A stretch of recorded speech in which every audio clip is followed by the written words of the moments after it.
Volunteered with a search and rescue group, and we were frequently dispatched to remote areas looking for missing people, recoveries, and occasionally crime scene searches. We were called out one day after a logging company had unearthed a backpack belonging to a man who had been missing for over 20 years. The initial search for the man had been massive. Hundreds of people, dogs, a massive community effort. Nothing was ever found. Well, not a single clue. It took us over an hour to crawl our team on unmaintained logging roads. The area had wild horses, which I had never even heard of in our area. It was remote. From the jump, we had some weird technical issues. My teammate's brand new Dodge truck stalled out on the logging road. I carry a litany of tools, jumper cables, tow rope, etc., and the Dodge was dead. I don't remember if we towed it to the side or what we did, but there was no fixing the issue. The truck wouldn't turn on, no lights, no electrical, but the battery was fine. My rig's fog lights suddenly went out as well. They never came back on. I chalked it up to the extremely rough terrain, knocking them loose. A handful of us who were first on the scene descended through the Devil's Club hillside and immediately found one shoe, then another, a few pieces of clothing as we got further down to the creek at the bottom.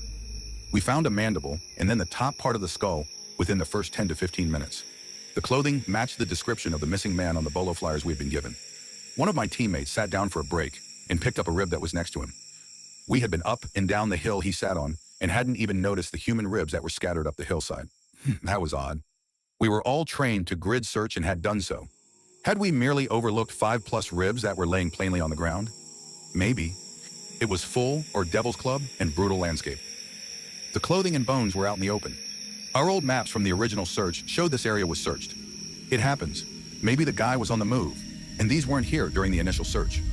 I drove out of the scene to grab a sheriff who was going to guard the scene overnight. We had flagged every fork we took with fluorescent flagging tape. As the logging roads were not marked, we're missing the sign that usually set at every fork and not well maintained. We were at least an hour off any paved road. I had noted the direction we took at every fork on the way in, right, left, etc. I was thankful I had. Our flagging markers were gone. I usually stayed out at sites overnight as I didn't have children at the time. I chose not to stay at this site. It just felt off.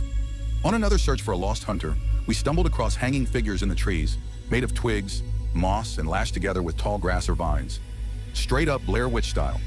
This would have been a few years after Blair Witch Project came out. The team was used to seeing weird stuff in the woods, but these were unsettling. We camped overnight at that spot as we hadn't found the person. We slept in a circle with a small campfire in the middle. It was fall headed into winter and cold. We just had sleep sacks and bivy sacks, no tents or tarps. When we woke up, there was a small bundle of twigs lashed together with vines by our fire. We initially blamed our team clown, who was always pulling pranks. The look on his face told us it wasn't him.